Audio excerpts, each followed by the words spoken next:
Red Sox fans, if you'd started tuning out after that ugly April, you might want to check your pulse, because the Boston Red Sox are suddenly looking more like a postseason threat than a baseball punchline. And at the heart of this turnaround is none other than Alex Bregman, the offseason acquisition who was supposed to be Boston's new Ironman at third, but until very recently seemed more like a what-if on the injured list. But Bregman's back, Boston is rolling, and if you listen to Bregman himself, this team isn't just on a hot streak. No, they're about to be downright dangerous, and the rest of the league better watch their backs. Let's rewind, just for the drama. Expectations for Boston were sky high this year. We're talking about a team that flexed in the winter, made splashy moves, and basically screamed, "We're done messing around." But come opening day, yeah, it looked a little less like "here comes the juggernaut" and a little more like "where's the panic button?" The offense was inconsistent, the bullpen kept imploding at the worst moments, and some of those trades had fans wondering if the Red Sox front office was sleep-deprived or just feeling spicy for the sake of chaos. But as is the way with Boston, just when the narrative writers are ready to hit publish on another "is this the end" eulogy, the Sox rip off a run, start playing with some actual swagger, and plant themselves right in the middle of the wild card race. That's not just a flicker of hope, by the way. If the season ended today, Boston's in the playoffs. Go ahead and say it. Nobody saw this coming 2 months ago. So what flipped the switch? What changed? You can't talk about this resurgence without talking about Alex Bregman, the big fish, the marquee signing, the guy who was supposed to anchor this lineup and remind everybody what a real third baseman looks like in Boston. Except he got hurt, because of course he did. It's Boston sports, and had to watch from the dugout as his new team sputtered and the local talk radio hosts got their knives out. But Bregman is back now, and he's not just here to pad the stat sheet or look good in a uniform. The man is making noise, and more importantly, he's sending a message to the rest of the league. As he put it via ESPN, "We're a very dangerous team now, especially when we're prepared and executing. We've played good for a while now. People will say this is a hot streak, but I believe this is who we are." If you're another AL contender, that's not the sort of thing you want to hear from a lineup that suddenly found its groove. Now, some folks will say that's just typical ballplayer optimism. They always talk up their squad. But Bregman's not exactly known for false bravado. This is a guy who left Houston with a couple of rings, a couple of scars, and a reputation for being one of the toughest outs in October.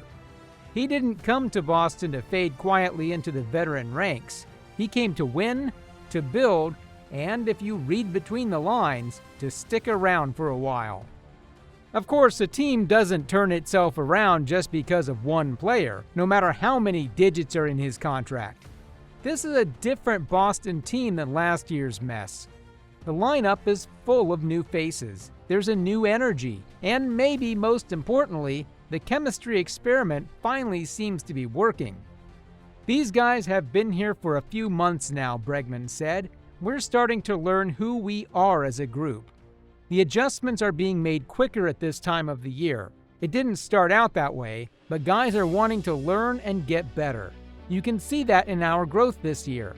If you've watched even a handful of Red Sox games this summer, you know what he's talking about.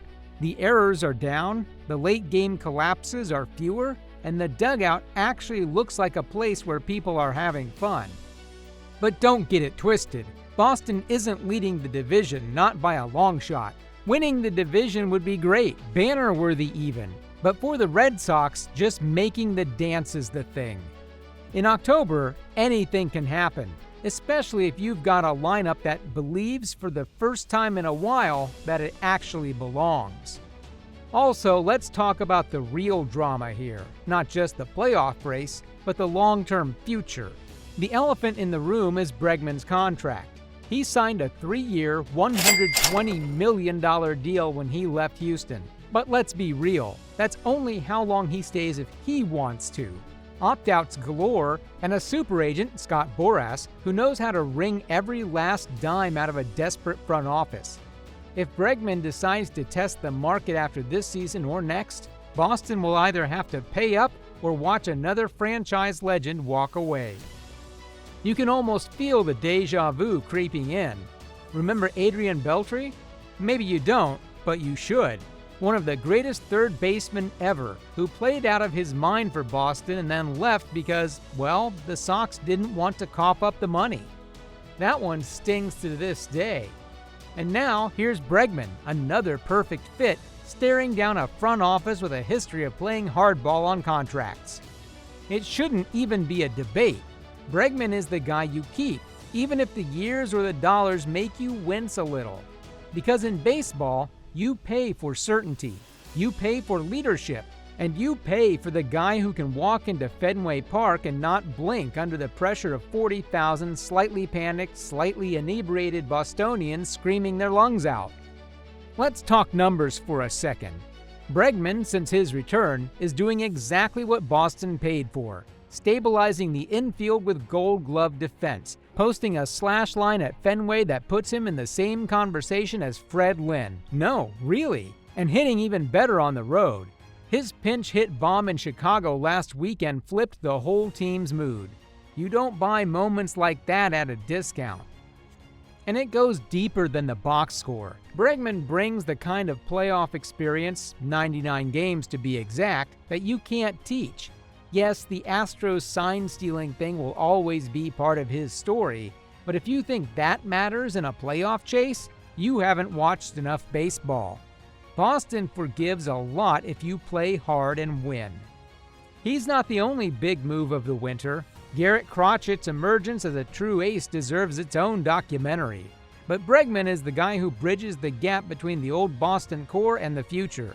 He's the grown-up in the room, but still plays with an edge that gets everyone else going. If Roman Anthony and Marcelo Mayer are the future, Bregman is the present. And if the Sox are smart, he'll be both. Of course, locking him up won't be easy. Boras never makes it easy. But Boston has done it before. Think Xander Bogaerts. Think Jason Varitek. Players who loved Boston, who saw the value of a packed Fenway night in September and stuck around when everyone said they'd leave. The Sox need to do it again and not repeat the Beltre mistake. There's a warning here, and it's as clear as Bregman's last home run. Let this guy walk, and you're rolling the dice on the next decade. Bregman was made for Fenway. He fits in a way that few ever do. Don't let the deal get away.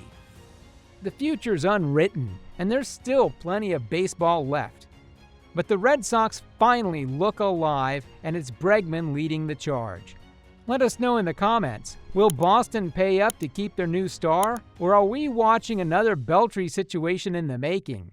And don't forget, October is always full of surprises.